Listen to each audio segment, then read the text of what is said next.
जय हिंद दोस्तों। हम लोग एक चैप्टर से चालू किया था और राजस्थान ज्योग्राफी में बहुत सारी चीजें पढ़कर जा चुके हैं और एक नया चैप्टर आज मैं स्टार्ट करने चाह रहा हूं। उसमें आपके पास एक नया चैप्टर है जिसमें आप लोग पढ़ते हैं वाइल्ड लाइफ एंड बायोडाइवर्सिटी, वन्य जीव एवं जैव विविधता, वन्य जीव एवं जैव विविधता, wild life and biodiversity, wild life and biodiversity. ये एक चैप्टर है आपके सिलेबस में जो अमूमन एग्जाम में एक प्रश्न आता ही आता है, अमूमन आता है, अमूमन।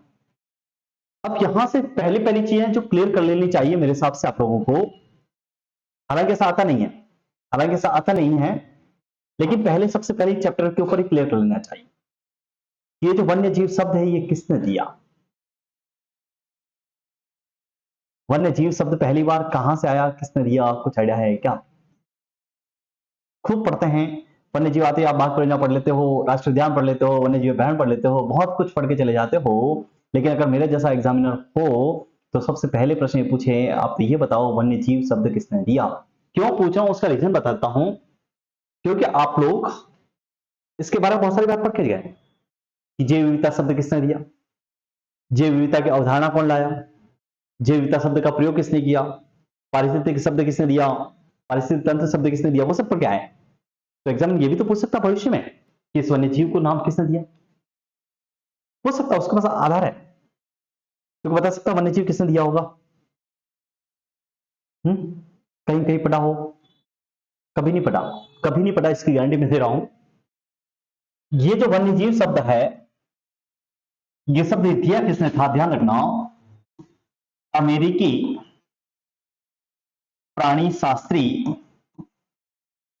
अमेरिकी प्राणी शास्त्री विलियम टेम्पले हॉर्नडे ने व्यक्ति ने पहली बार वन्य जीव शब्द का प्रयोग किया था। कभी आ जाए तो पहली बार किसने वन्य जीव शब्द का प्रयोग किया? William Temple Hornaday. ये कहां का? अमेरिका का प्राणी शास्त्री था। अब देखो, आओ आगे लिखना, बाद में इधर देखना, एक बाद में लिखना।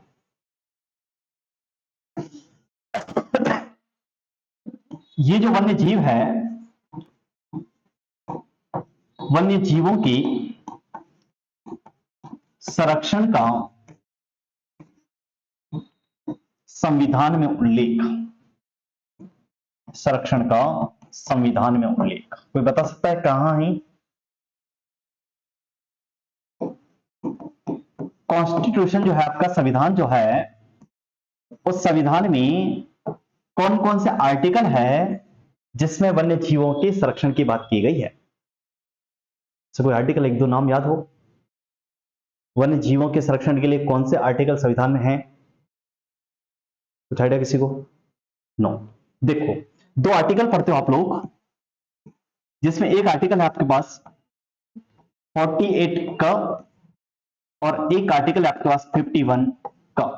इसको 51 का भी लिख सकते हैं, इसको 51 ए भी लिख सकते हैं, 51 कुछ भी, मतलब 1 लिख सकते हो। ये 48 का क्या है तो याद रखना, ये नीति निदेशक तत्व होगा, प्रिंसिपल्स, नीति निदेशक तत्व।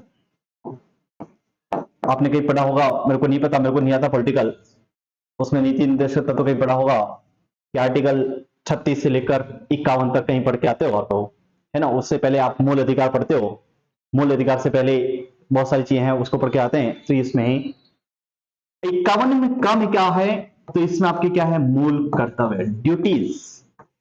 इसका मतलब वन्य जीव को बचाना भी आपकी कर्तव्य, आपकी ड्यूटी है।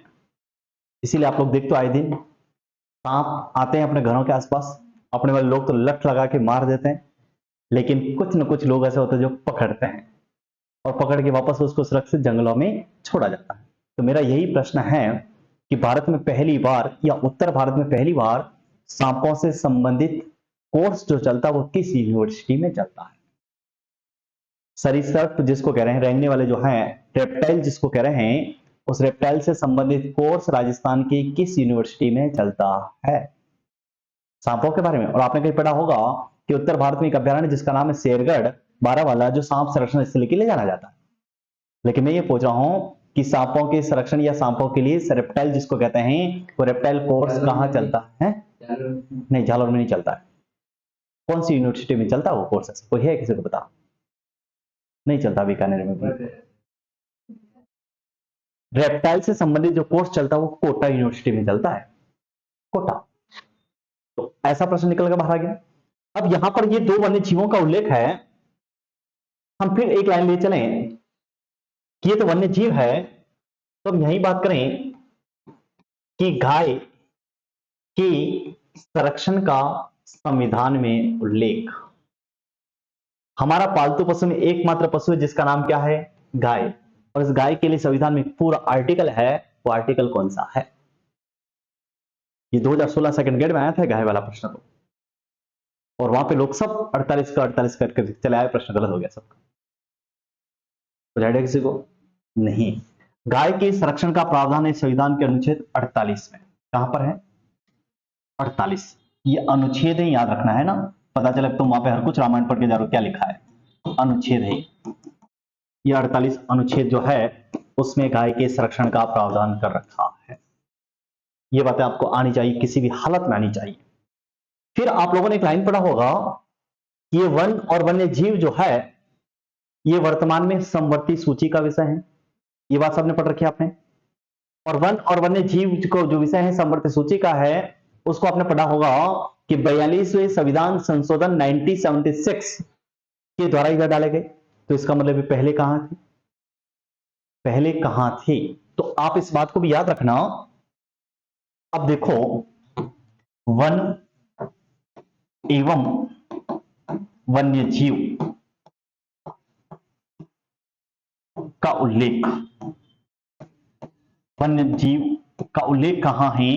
तो याद रखना आज की तारीख में कहां पर है? तो समवर्ती सूची में है, समवर्ती सूची में वर्तमान में ये है। और समवर्ती सूची, संघ सूची, राज्य सूची क्या होती है आपने पॉलिटिकल पर रखी, मेरे को बता, बेसिक्स का नॉलेज में नहीं बता रहा हूं। समवर्ती सूची में है, परंतु ये पहले कहां थे? तो याद रखना पहले राज्य सूची में थे। कहां पर थे?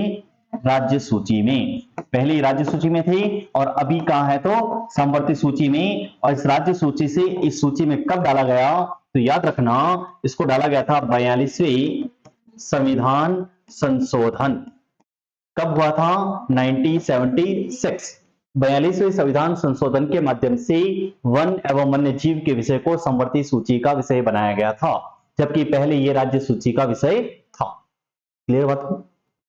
इतना लिख लो पर फटाफट। ऊपर वाली लाइन कुछ और थी क्या? ये तो लिखी होगी मेरे हिसाब से। हाँ, थोड़ा स्पीड से लिखना है ना, फिर हम कुछ और चीज लिखेंगे अच्छे से जल्दी जल्दी।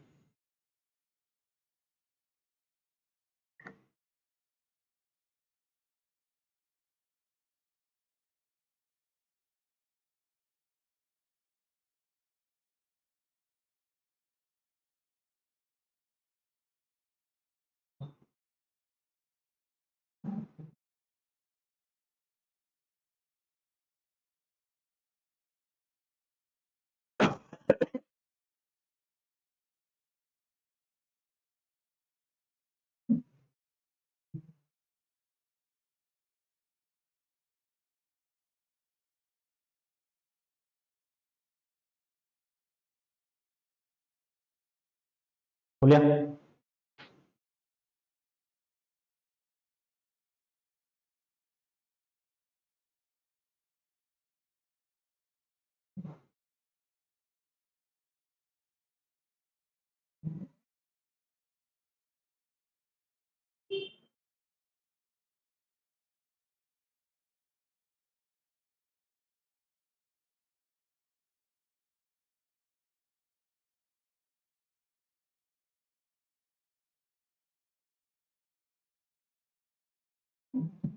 हटाओ। अब देखो, ये कहां तक कहानी सबको आती है, कोई दिक्कत नहीं, ठीक है। एक और चीज हम आगे ले चल रहे हैं। अब देखिएगा, आपने एक नाम सुना होगा भारतीय वन्य जीव संरक्षण अधिनियम, सुना है नाम सबने? भारतीय वन्य जीव संरक्षण अधिनियम, वाइल्ड लाइफ एक्ट कब का है? कुछ आइडिया है क्या किसी को आपको? ये खूब आता है प्रश्न कि भारतीय वन्य जीव संरक्षण अधिनियम कब का है। ये बहुत सिंपल सा प्रश्न है, आप सबको आना चाहिए। कब बना था भारतीय वन्य जीव संरक्षण अधिनियम? वाइल्ड लाइफ एक्ट कब बनाया गया था? भारतीय वन्य जीव संरक्षण अधिनियम कब बनाया गया था? सिंपल सा प्रश्न, बहुत सिंपल है, इससे आसान प्रश्न हो भी नहीं सकता उस पेपर में। भारतीय वन्य जीव संरक्षण अधिनियम रिवाइज नहीं किया। और कोई? ये भारतीय वन्य जीव संरक्षण अधिनियम 1972 का है। कब का है? 1972 का। अब देखो ये लागू कब हुआ? भारत में लागू लिख रहा हूं, पहले याद रखना भारत में लागू। तो भारत में कब लागू हुआ याद रखना, 9 सितंबर 1972।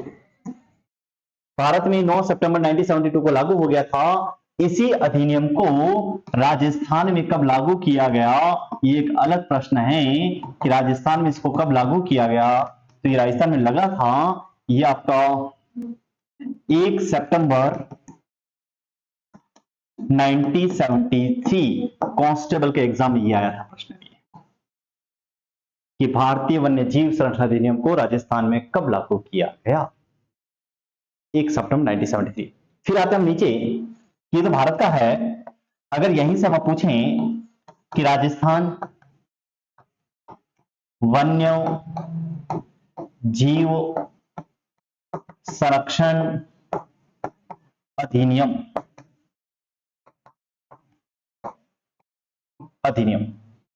ये कब का है? राजस्थान वन्य जीव संरक्षण अधिनियम याद रखना, ये 1977 का है। और ये राजस्थान वाला अधिनियम है, राजस्थान में लागू कब हुआ? तो याद रखना 6 जून 1977। इसको लिख लो फटाफट। ये नीचे वाला आपको कोई नहीं पढ़ाता है, बस ऊपर वाले पढ़ाते हैं। मेरे को लगता है भविष्य और नीचे वाला आएगा, इस बात को याद रखना।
हो गया? बोलो अगला लाइन को। अब देखो यहां से एक प्रश्न है, सिंपल सा है, जिसको सब लोग जानते हैं, लेकिन मैं कुछ यहां पे लिखाऊंगा, कुछ यहां से भाग जाएगी। सिंपल सिंपल कहानी है कि वर्तमान राजस्थान में, वर्तमान राजस्थान में, आज की तारीख में इस राजस्थान में, अगर यूं कहें, ये राजस्थान हम बना ले इस तरह से, ये जो राजस्थान है, इस राजस्थान में बाघ परियोजना कितनी है? पहला प्रश्न, राजस्थान में बाघ परियोजना कितनी है? दूसरा, राजस्थान में राष्ट्रीय उद्यान कितने हैं, नेशनल पार्क कितने हैं। फिर बात करें तीसरा, राजस्थान में वन्य जीव अभयारण्य कितने हैं, वन्य जीव अभयारण्य। फिर अगर हम बात करें कि इस राजस्थान में आखेट निषिद्ध क्षेत्र कितने हैं, आखेट निषिद्ध क्षेत्र। फिर अगर हम देखें कि राजस्थान में कितने कंजर्वेशन रिजर्व है, कंजर्वेशन रिजर्व जिसको आप लोग संरक्षित क्षेत्र कहते हैं, कंजर्वेशन रिजर्व या संरक्षित क्षेत्र। हमारे राजस्थान में कितने मृगवन हैं, मृगवन। फिर अगर बात करें कि अपने इस राजस्थान में कितने जंतुआलय हैं, जंतुआलय, और कितने इसमें हमारे पास जैविक उद्यान है। ये बहुत बेसिक सा नॉलेज का प्रश्न जो आपको सबको आना चाहिए। ये सब संख्या आपको पता होनी चाहिए कि बाघ परिणा कितने, राष्ट्रीय उद्यान कितने, वन्य जीवाणु कितने, जंतुआलय कितने, कंजर्वेशन रिजर्व कितने, मृगवन कितने, आखिर निश्चित क्षेत्र कितने, जैविक उद्यान कितने और जंतुआलय कितने हैं। ये बहुत बेसिक नॉर्मल प्रश्न जो मेरे हिसाब से आप लोग सब जानते होंगे। फटाफट बता देना, मेरे को कुछ भी नहीं आता है, इसके अंदर कुछ भी नहीं आता है। बताओ राजस्थान में जैविक उद्यान कितने हैं, बायोलॉजिकल पार्क कितने राजस्थान में? 5 नहीं है। और कोई? बायोलॉजिकल पार्क राजस्थान में कितने हैं? तो 4। कौन कौन से नाम लिखेंगे हम? बाघ परियोजना कितनी राजस्थान में, जल्दी बताओ। 4 नहीं 5, भविष्य में छठी बन जाएगी एक और, ठीक है। राष्ट्रीय उद्यान कितने बताओ? 3, यह संख्या सही है। वन्य जीव अभयारण्य कितने हैं? ये लफड़ो है कि ये 26 या 27। ऑप्शन में देख जो पटक कई सिस्टम आ रही हो, 2 ही आ जावे, पहला कई राइट करोगा, अगर 27 भी करना हो जो तब भी हो कोई बात ना, क्योंकि जो सरकार की जो वेबसाइट है उसकी पीडीएफ में तो नाम है 26 ना, उसी सरकार का नीचे जो मैप है उसमें नाम है 27। मैप के ऊपर नाम 27 और पीडीएफ में नाम 26, इसलिए लफड़ा है, कोई 26 पढ़ाता है कोई 27 पढ़ाता है, ठीक है। ये विकल्प के ऊपर प्रश्न, इस बात को याद रखना है। जंतुआलय कितने हैं राजस्थान में, याद रखोगे कितने ही? 5। मृगवन कितने हैं राजस्थान में, कितने याद रखोगे? 7।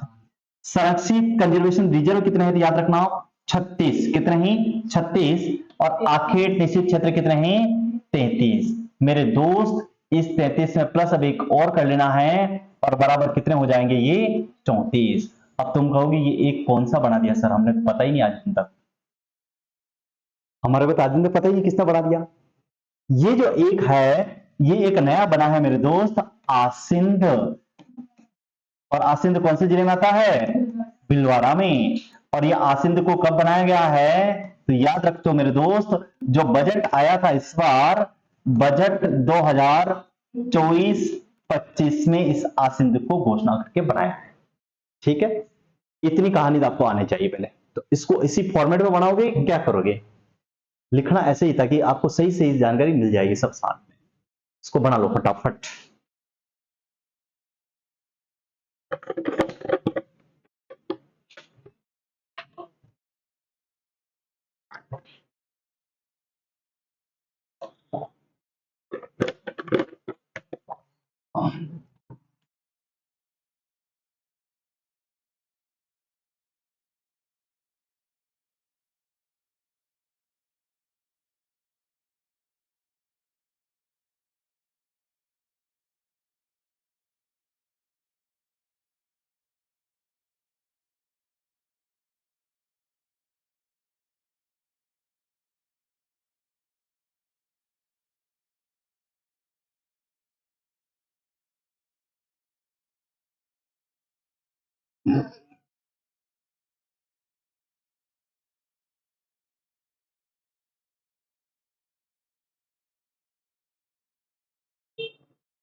बोल गया।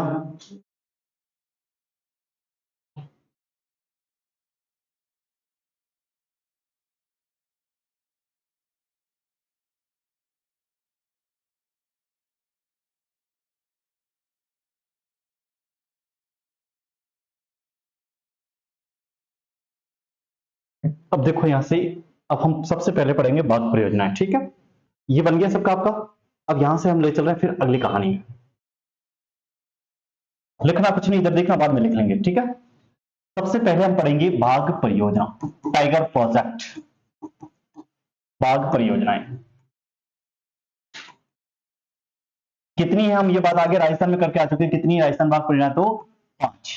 अब ये कहां का, इसको पहले अगर मैप पे देख लो छोटा सा, बाकी थ्योरी हम आगे लिखेंगे इसको। अगर ये 5 है तो 5 है कहां? एक यहां मिलेगी आपको कोटा में, कहां मिलेगी? कोटा में मिलेगी। एक जस्ट इसके ऊपर मिलेगी यहां पे, ये रणथंभौर में मिलेगी, सवाई माधोपुर में मिलेगी। कहां मिलेगी? सवाई माधोपुर में मिलेगी। जस्ट एक आध यहां इसके ऊपर और मिलेगी, जिसका नाम है आपके पास का धौलपुर करौली।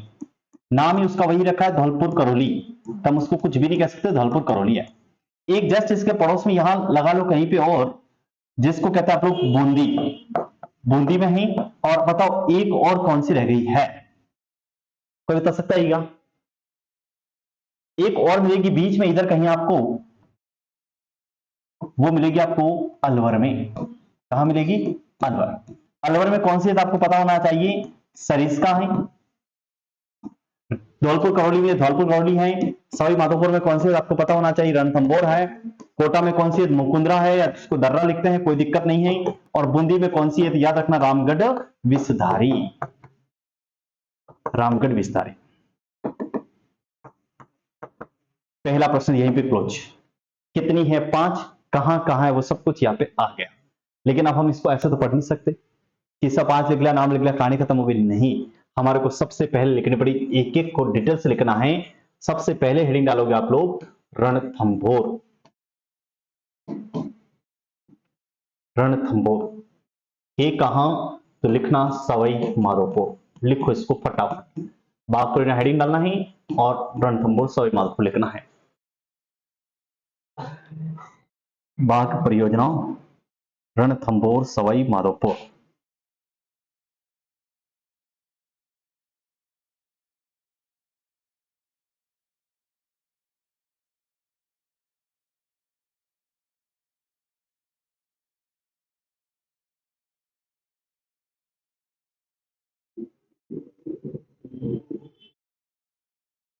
हो गया? लिखना है इसके अंदर लाइन को, लिखो लाइन को। 1 अप्रैल 1973 को, 1 अप्रैल 1973 को बाग परियोजना प्रारंभ की गई। 1 अप्रैल 1973 को बाग परियोजना प्रारंभ की गई, प्रारंभ की गई। राजस्थान की पहली बाग परियोजना, राजस्थान की पहली बाग परियोजना यही थी। यही थी का मतलब क्या है यहां पे? ठीक है, रणथंभौर। पहली बार शुरुआत हुई है राजस्थान की पहली बाग परियोजना भी यही है, ठीक है।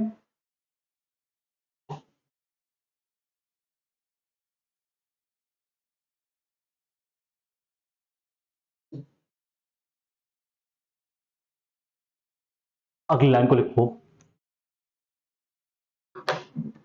इसे भारतीय बागों का, इसे भारतीय बागों का घर कहा जाता है, टाइगर हाउस ऑफ इंडिया। भारतीय बागों का घर कहा जाता है।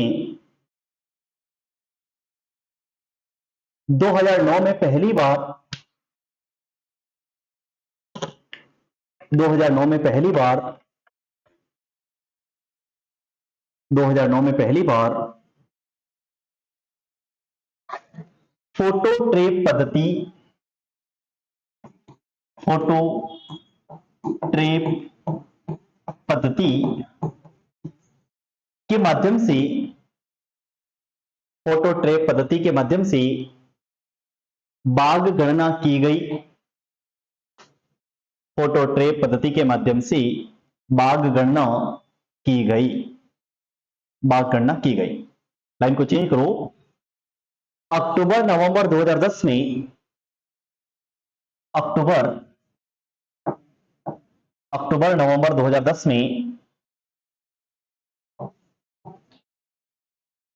अक्टूबर नवंबर 2010 में भारत में पहली बार बाघ शिखर सम्मेलन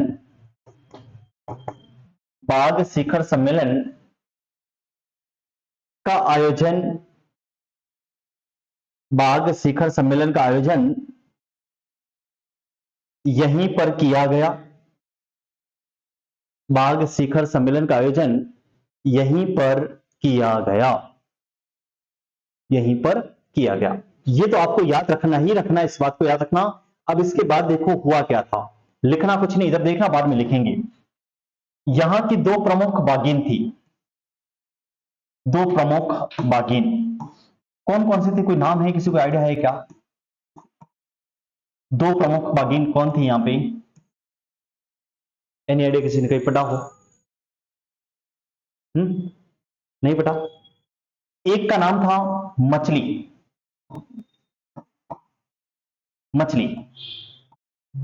इस मछली को लिखा जाता था T16। और एक जो थी उसका नाम था कृष्णा, और कृष्णा को लिखा जाता था T19। ये दो प्रमुख बाघिन है। एक का नाम था मछली और एक का नाम था कृष्णा। तो इसके बारे में आप लोग कुछ जानते हैं क्या? ये जल्दी बता देना है। कुछ पता है क्या? लिखना नहीं, लिखना है, बहुत सारी चीजें लिखनी इसके अंदर, बहुत सारी चीजें। सबसे पहले अगर हम बात करें कि इस मछली की स्थिति क्या थी, इसको देखें। मछली सबसे पहले देखोगे आपके इसके उपनाम देखने पड़ेंगे। आपको क्या देखने पड़ेंगे? उपनाम। इस मछली को किस किस नाम से जानते थे? अगर कहीं पढ़ा हो आप लोगों ने तो इसको कहते थे क्रोकोडाइल किलर।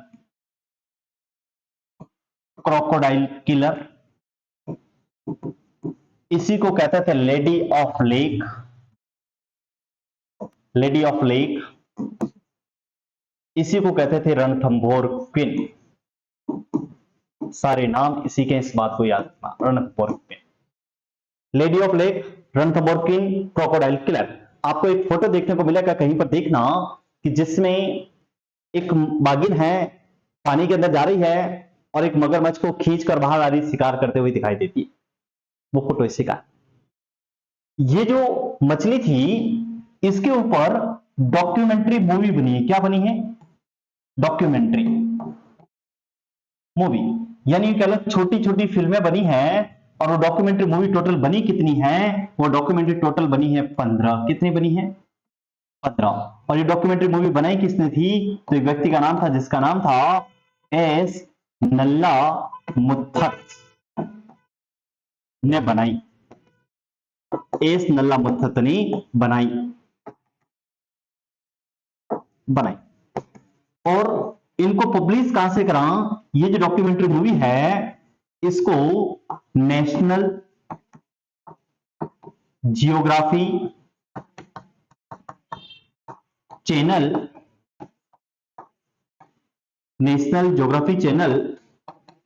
इंग्लैंड से प्रसारित, वहां से प्रसारित किया। आपको एक डिस्कवरी चैनल पे एक बाघिन दिखाई देती है, उसकी सारी मूवियां दिखाई देती है। वो आर्टिकल है सारी की सारी क्रोकोडाइल किलर मछली की है, सारी इसकी है। बात करें कृष्णा की। ये कृष्णा, फिर हम इस मछली के बारे में एक और चीज देखें कि इसकी मृत्यु हुई थी अगस्त 2016 में। मृत्यु, तो ये प्रश्न आपको एक और पूछा जा सकता है, इससे कोई काम। अब ये जो कृष्णा या T19 है, इसकी क्या कहानी है? कृष्णा के बारे में अगर देखोगे तो पहली बात तो याद रखना, ये जो कृष्णा है इसका नाम किसके आधार पर रखा? तो याद रखना इसका नाम रखा गया था ओलंपिक विजेता ओलंपिक विजेता कृष्णा पुनिया के नाम पर, कृष्णा पुनिया के नाम। और आप लोगों ने एक नाम सुना होगा कि डिस्कस थ्रो जो है तस्तरी फेंक प्रतियोगिता में राजस्थान की तरफ से पहली बार अगर ओलंपिक कोई मेडल आया था तो कृष्णा पुनिया लाई थी। और इसकी मृत्यु हो गई है, इसकी मृत्यु हुई है फरवरी 2023 में मृत्यु। तो इसलिए ये प्रश्न इंपॉर्टेंट हो सकते हैं, बाकी इससे हमारा कोई काम नहीं है। बाकी आपको आज बहुत सारे शब्द यहाँ पे रिद्धि विभागिन है, सिद्धि विभागिन है, बहुत सारी भागिन है, तो वो भी आप लोगों को थोड़ा सा कभी देखना, अगर ऐसा प्रश्न आ जाए तो आपका उत्तर इसके दे। क्लियर बात को? ऐसे लिखना है या फिर लाइन लिखनी, जल्दी जल्दी बताना है। ऐसे लिखना है या लाइन लिखनी है? ये समझ में आया कि लाइन लिखवा दूं पीछे? सही है या लाइन लिखनी है? समझ में आ जाएगा? पक्का ना? लिखो फटाफट।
खोलिया?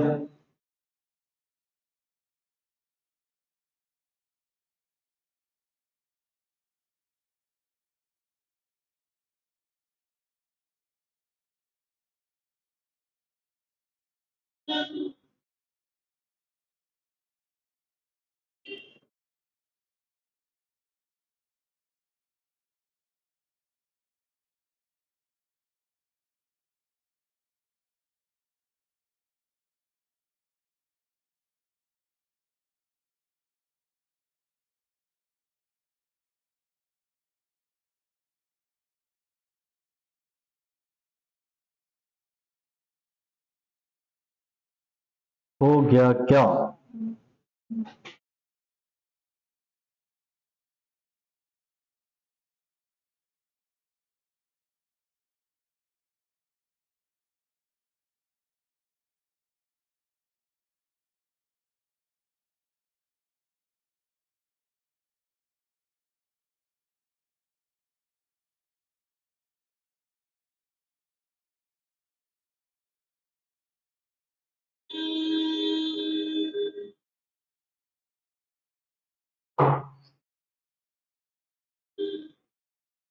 नेक्स्ट लाइन को लिखना है, एक लाइन को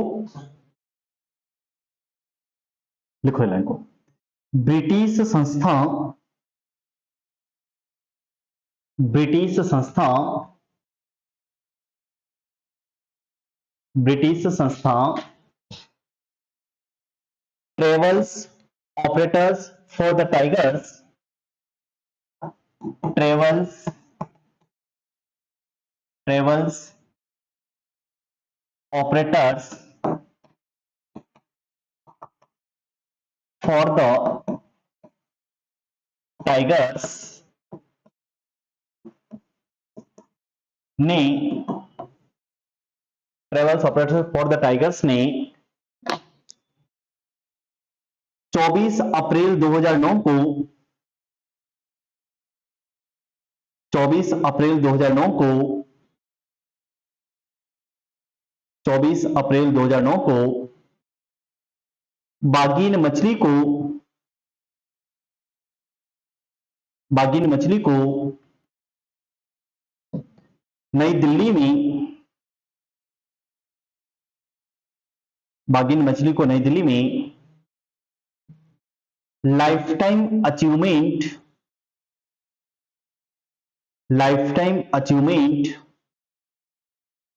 अवार्ड से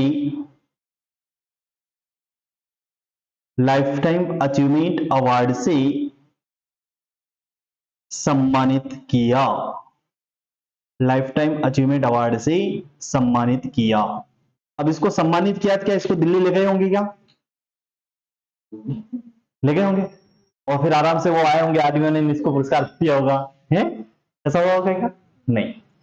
यहाँ पे जो रणथंभौर का जो प्रशासक होगा या जो भी व्यक्ति होगा वो अवार्ड लेने गया होगा। और आपको ये प्रश्न बहुत सारी बार आए हैं तो आपको इस प्रश्न के बारे में जानकारी रखनी होगी। क्लियर बात को? नेक्स्ट नंबर दूसरा लिखना है सरिस्का।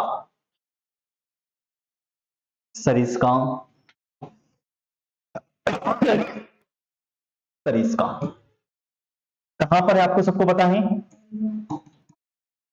सरिस्का बाग परियोजना कहां है? हम लोग एक बात कह रहे हैं कौन से जिले में है? अलवर में है। कहां पर है? अलवर।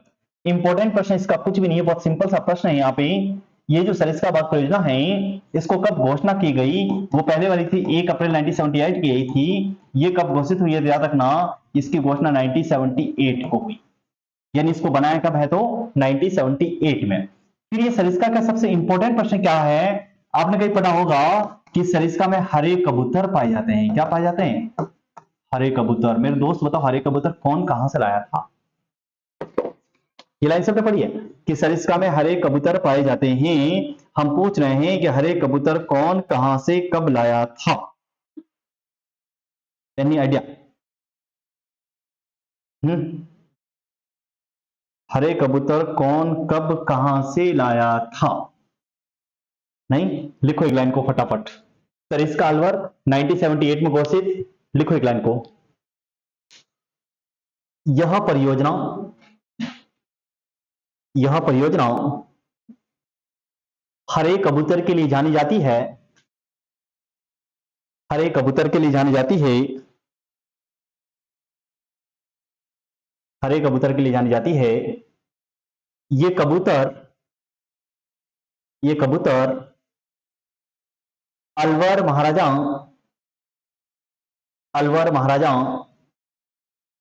जयसिंह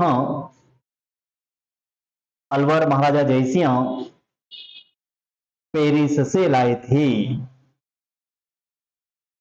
अलवर महाराजा जयसिंह पेरिस से लाए थे। आपने कई आंदोलन पढ़े होंगे, किसान आंदोलन, उसमें आप लोग लाइन पढ़ोगी कि अलवर महाराजा जो थे उसमें तिजारा का दंगा भड़का था, उनको देश निकाला दिया था।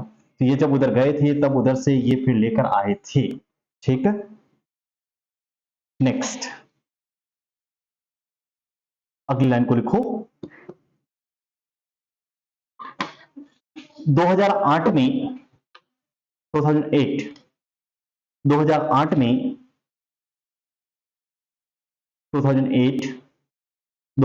में जब इस परियोजना में 2008 में जब इस परियोजना में बाघ समाप्त हो गए थे। इस परियोजना का मतलब क्या है? यहां पे सरिस्का, यहां बाघ समाप्त हो गए थे तब रणथंभौर से बागीन मछली को यहां छोड़ा गया। बागीन मछली को यहां छोड़ा गया। यह विश्व में पहला सफल स्थानांतरण है। यह विश्व में पहला सफल स्थानांतरण है, यानी टाइगरों का पहली बार सफल स्थानांतरण अगर कहीं हुआ है तो आपके इस अलवर में हुआ है कि ट्रांसफर कर लिए एक जगह से दूसरी जगह, बाकी कहीं और नहीं हुआ है। क्लियर बात को, ये विश्व का पहला सफल टाइगर स्थानांतरण, इस बात को याद रखना है।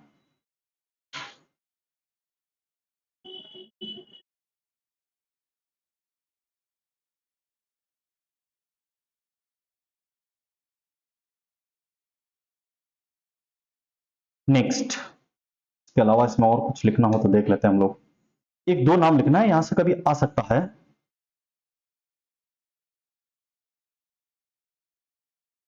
इस परियोजना में टहला रेंज, टहला, ये आएंगे भविष्य के प्रश्न हैं। टहला रेंज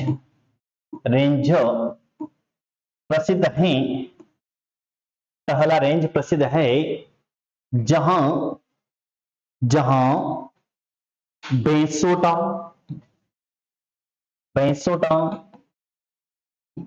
तथा जहाजपुर के जंगल प्रसिद्ध हैं। और मैं ये गारंटी ले सकता हूं, एग्जाम में कभी पूछे कि राजस्थान में जहाजपुर के जंगल कहां के प्रसिद्ध है, अधिकांश उत्तर लोगों का या तो भीलवाड़ा होगा और नया जिला या तो होगा शाहपुरा, क्योंकि वो जहाजपुर वहीं पड़ता है।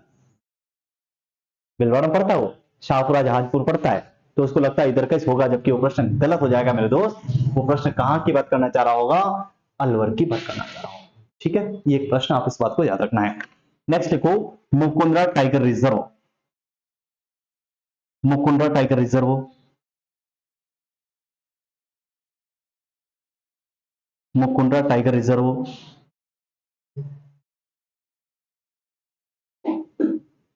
इस सरिस्का बाग परियोजना में देखने का क्या क्या कुछ पता है क्या, दर्शनीय स्थल क्या क्या है सरिस्का बाग परियोजना में?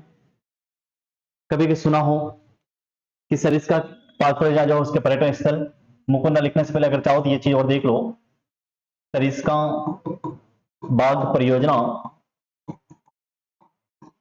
में पर्यटन स्थल कौन कौन से हो सकते हैं, कभी सुने हो क्या इसने? सरिस्का में पर्यटन स्थल कहीं सुना हो? देखो, एक नाम सुना होगा आप लोगों ने, मेरे को पता है, एक सुना होगा नारायणी माता मंदिर, सुना है क्या? नारायणी माता मंदिर। एक कभी सुना हो कहीं पर ताल वृक्ष मंदिर, सुना है क्या नाम? एक सुना हो कहीं पर इसमें पांडुपौल हनुमान जी मंदिर, पांडुपौल हनुमान मंदिर या हनुमान जी मंदिर।